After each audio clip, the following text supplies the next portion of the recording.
मैं आप सभी का एक्सपर्ट टॉक के इस पॉडकास्ट में स्वागत करता हूँ। मैं डॉक्टर पंकज खरत, मैं एक साइकेट्रिस्ट हूँ। दोस्तों, हम लोग आज बात करने वाले हैं इमोशनल इंटेलिजेंस के बारे में। आपने ये वर्ड सुना भी होगा पहले। इमोशनल इंटेलिजेंस एक एबिलिटी है, ability to recognise your emotions और अदर्स इमोशंस, मतलब आपके खुद के इमोशंस और दूसरों के इमोशंस को पहचानना। दूसरा, उन इमोशंस को, भावनाओं को अच्छे से रेगुलेट कर पाना, मतलब उनको कंट्रोल कर पाना। ये दूसरा उसमें एक ये आता है। तीसरा ये रहता है उन इमोशंस का आपके खुद के मोटिवेशन के लिए, आपके गोल्स के लिए अच्छे से इस्तेमाल करना, मतलब चैनलाइज योर इमोशंस इसको बोलते हैं। और वो इमोशंस अच्छे से रिकॉग्नाइज करके, उनको रेगुलेट करके, उन इमोशंस का आपके सोशल स्किल्स में अच्छे से उपयोग करना, इसको हम लोग इमोशनल इंटेलिजेंस बोलते हैं। देखिए, जैसे मैंने आपको एक्सप्लेन किया, इसमें आमतौर पे 5 कंपोनेंट्स रहते हैं उसमें। सबसे पहला कंपोनेंट है सेल्फ अवेयरनेस। सेल्फ अवेयरनेस मतलब खुद के इमोशंस के बारे में जानना। ये आप कैसे जान सकते हो? मतलब अगर दिन में अगर आप सोच, मतलब समझो आप आपके एक दिन का लेखा जोखा लिख रहे हो आपके इमोशंस का।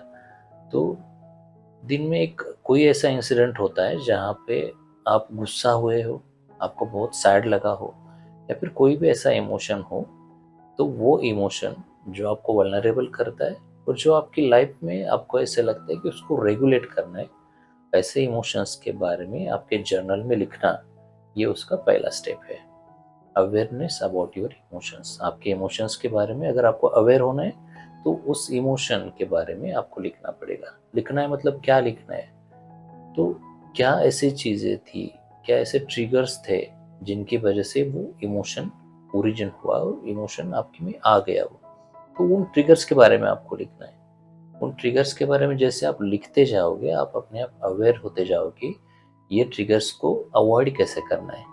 कुछ ऐसे थॉट्स होते हैं जो आपके इमोशंस को मतलब आपके थॉट ही आपके इमोशंस को कन्वर्ट करते हैं, इमोशन में कन्वर्ट हो जाते हैं। तो उन थॉट को हम लोग रिस्ट्रक्चर कर सकते हैं, पॉजिटिवली रिस्ट्रक्चर कर सकते हैं। तो उसकी वजह से आपके इमोशंस भी चेंज होते हैं। तो वो अलग बात है। सबसे इम्पोर्टेंट है आपको आपके इमोशंस के बारे में अवेयर होना। ये इमोशनल इंटेलिजेंस का पहला स्टेप है, या फिर एक एंटिटी है, हम लोग ऐसे बोल सकते हैं।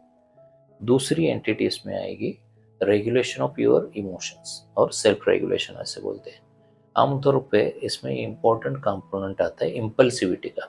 मतलब हमने आज देखा है रोड पे, थोड़ा किसी की गाड़ी ने आपको स्क्रैच कर दिया तो लोग इतना गुस्सा करना शुरू कर देते हैं। बहुत बार हम लोग ऐसे डिसीजंस इतना इम्पल्सिवली ले लेते हैं, मतलब कुछ लोग ऐसे ही 2 मिनट में बैठ के शादी कर जाते हैं।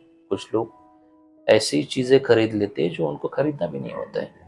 तो ये इम्पल्सिव डिसीजंस, अगर आपके इमोशंस आप रेगुलेट नहीं कर पा रहे हो, तो बहुत बार लाइफ में ऐसे डिसीजंस आप ले लेते हो। तो ऐसे डिसीजंस ना हो, ऐसे इम्पल्सिविटी ना हो, इसलिए अपने इमोशंस को रेगुलेट करना बहुत ज़रूरी होता है। तो इमोशनल इंटेलिजेंस में ये रेगुलेट करना बहुत ज़रूरी है। अब देखिए, जैसे हमने अवेयरनेस ऑफ इमोशंस के लिए हमने बोला कि अब जर्नल लिखना है आपको, आपके इमोशंस के बारे में डेली लिखना है, उनके ट्रिगर्स लिखने हैं।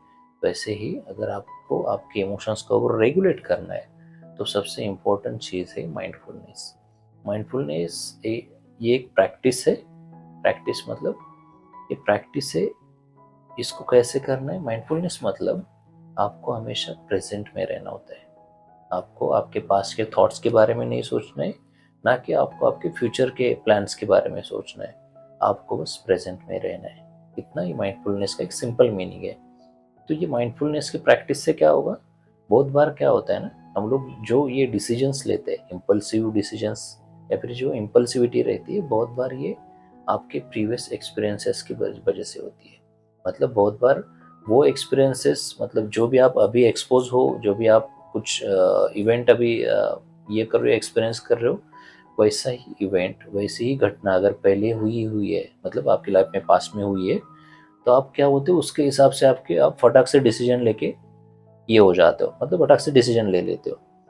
तो होता क्या है ना, उस डिसीजन, मतलब वो वाला डिसीजन आपका सही है गलत है, इसके बारे में हम लोग इस टाइम नहीं सोचते। आप इम्पल्सिवली वो डिसीजन ले लेते हैं। जब आप माइंडफुलनेस का प्रैक्टिस करते हो तो होता क्या है ना, आप प्रेजेंट में रहते हो, वो वाले डिसीजन पे आपका ध्यान नहीं रहता है, आपका ध्यान इसी घटना पे रहता है, प्रेजेंट में जो हो रहा है उसके। तो जो एक थोड़ा पोस्टपोनमेंट ऑफ डिसीजन बोलते हैं, फिर पोस्टपोनमेंट ऑफ वो इम्पल्स जो रहता है, जो आप थोड़ा टाइम लेते हो कोई डिसीजन लेने में, वही इम्पल्स आपको वो डिसीजन, वैसे बैड डिसीजंस या फिर वो इम्पल्सिविटी अवॉइड करने पे हेल्प करता है। तो ये माइंडफुलनेस से होता है। तो mindfulness being in present, present में रह के हम लोग अपने इमोशंस रेगुलेट कर सकते हैं। तो वो रेगुलेशन करने के लिए माइंडफुलनेस का प्रैक्टिस बहुत ज़रूरी है।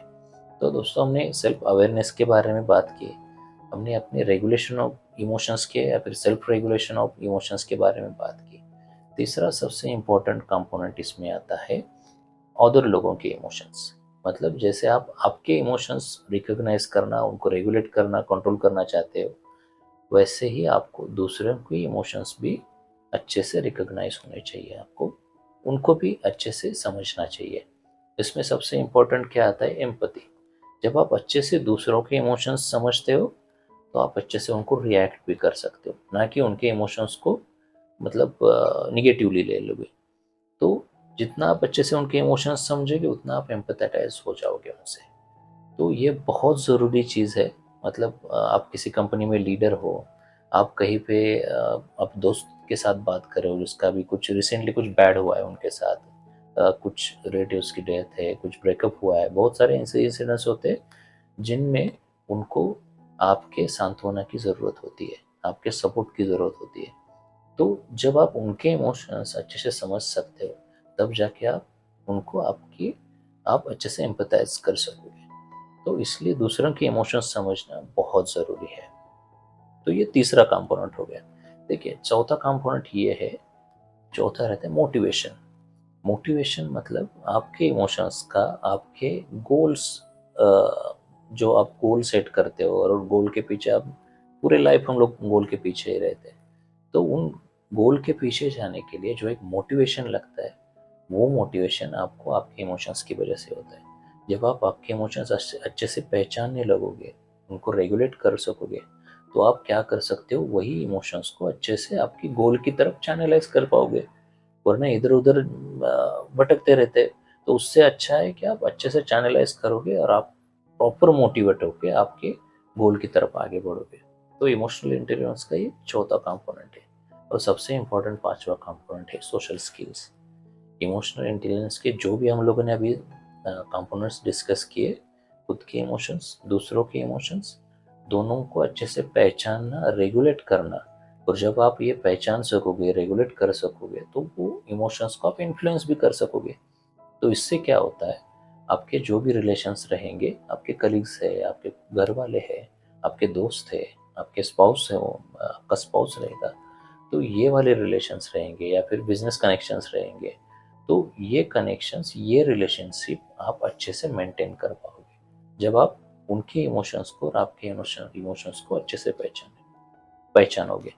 तो ये 5 component emotional intelligence as a ability खुद में होने के लिए ये बहुत इंपॉर्टेंट है। तो हम लोगों ने कंपोनेंट के बारे में तो बहुत अच्छे से जाना, लेकिन ये इमोशनल इंटेलिजेंस अगर हम लोग अच्छे से ये एबिलिटी डेवलप करते हैं तो इससे फ़ायदे क्या हो सकते हैं। सबसे इम्पोर्टेंट है सेल्फ कंट्रोल। जैसे मैंने बताया, इम्पल्सिविटी, जैसे आप अपने आपके इमोशंस रेगुलेट कर पाओगे, वैसे वैसे आपका खुद पे कंट्रोल आ जाता है। तो ये कंट्रोल आपको हर एक चीज़ में, मतलब कहीं भी आपको हेल्प, मतलब बहुत जगह पे हेल्प करेगा। ये आपको जॉब में हेल्प करेगा, ये आपको खुद के हैबिट्स सुधारने में हेल्प करेगा। Definitely personal, professional, familial domain, किसी भी डोमेन में जाओ, आपका जब सेल्फ कंट्रोल रहता है तो ये आपके बहुत सारे डिसीजंस को इन्फ्लुएंस करता है, जो आप माइंडफुली डिसीजंस ले लेते हो उस टाइम पे। तो डेफिनेटली इमोशनल इंटेलिजेंस और आपके इमोशंस के बारे में अवेयर होना, रेगुलेट करना बहुत ज़रूरी है। दूसरा सबसे इम्पोर्टेंट है स्ट्रेस मैनेजमेंट। देखिए, जब हम लोग स्ट्रेस में रहते हैं तो आपके इमोशंस ओवरवेल्म रहते हैं। अगर आप जानते हो कि आपके इमोशंस आप अच्छे से रिकॉग्नाइज कर सकते हो, स्ट्रेस में आपको पता है कि आपके इमोशंस ओवरवेल्म होने वाले हैं, तो वो इमोशंस को कैसे मैनेज करना है, वो आप अच्छे से कर सकते हो जब आप इमोशनली इक्विप्ड होते हो, इमोशनली इंटेलिजेंट होते हो। तो ये वाला स्किल, जैसे हम लोगों ने 5 कंपोनेंट डिस्कस किए, मतलब जर्नलिंग करना, आपके इमोशंस को अच्छे से पहचानना, उनको रेगुलेट करने के लिए माइंडफुलनेस का प्रैक्टिस करना। तो ये अगर हम लोग रेगुलेट कर रहे हैं, अच्छे से ये कर रहे हैं, दूसरे लोगों को एम्पैथाइज कर रहे हैं, तो ये आपको जॉब, आपके स्ट्रेस मैनेजमेंट में भी डेफिनेटली हेल्प करेगा। क्योंकि आपको पता है आप ओवरवेल्म होने वाले हो, तो वो उसको कोप करने के लिए, उसमें आगे बढ़ने के लिए, उसको पास उससे थ्रू होने के लिए आपका इमोशनल इंटेलिजेंस आपको हेल्प करेगा। तीसरा इम्पोर्टेंट कंपोनेंट है आपके रिलेशनशिप्स।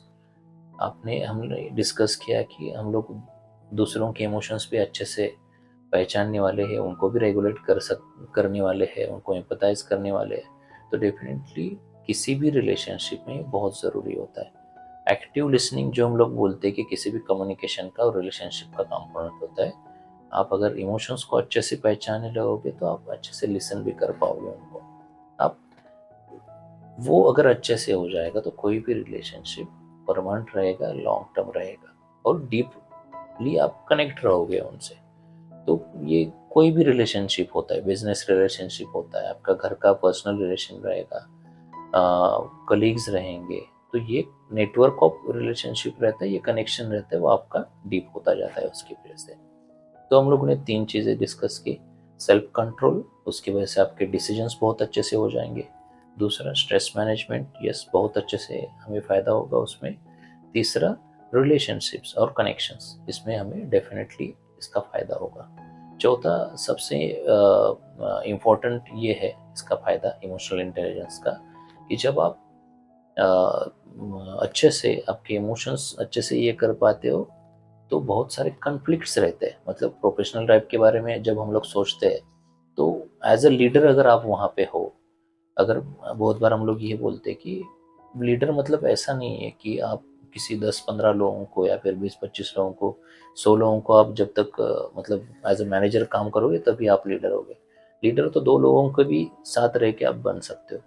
मतलब लीड करना मतलब ये होता है कि प्रोएक्टिवली कुछ करना, खुद के लिए करो, आपके कलीग्स के लिए करो, तो उसको लीड करना ही बोलते हैं।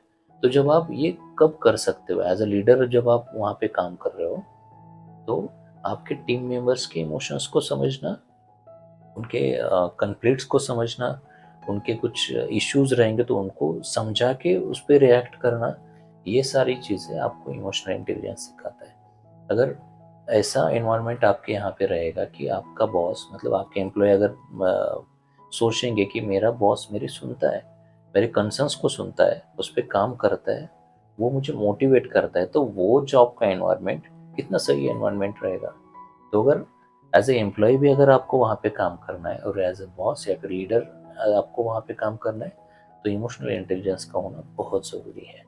ये कॉन्फ्लिक्ट्स आपके ऐसे ही मैनेज हो जाएंगे क्योंकि आपके कनेक्शन ही बहुत अच्छे हो जाते हैं इसकी वजह से। आप बहुत अच्छे से उनके कंसर्न सुनते हो, आप उनके इमोशंस को पहचानते हो, तो डेफिनेटली एज ए लीडर आप ग्रो हो सकते हो। तो किसी भी कंपनी में, इंस्टीट्यूशन में आपको अगर ग्रो करना है तो इमोशनल इंटेलिजेंस का होना बहुत ज़रूरी है। तो ये मेन 4 चीज़ें हम लोगों ने डिस्कस की। इमोशनल इंटेलिजेंस आपको खुद में बहुत सारी चीज़ें डेवलप करने में हेल्प करेगा।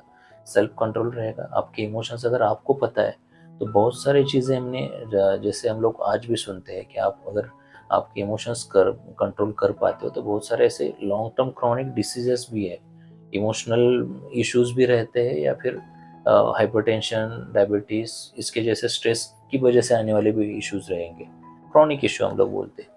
तो इन लॉन्ग टर्म अगर हम लोग सोचे इसके बारे में, तो पर्सनली भी आपको इसका फ़ायदा डेफिनेटली होगा। जर्नलिंग करना होगा हमारे इमोशंस के बारे में, वो कैसे ट्रिगर हो रहे हैं, या फिर उनको ट्रिगर होने के उन थॉट्स कौन से है उस इमोशंस के पीछे में।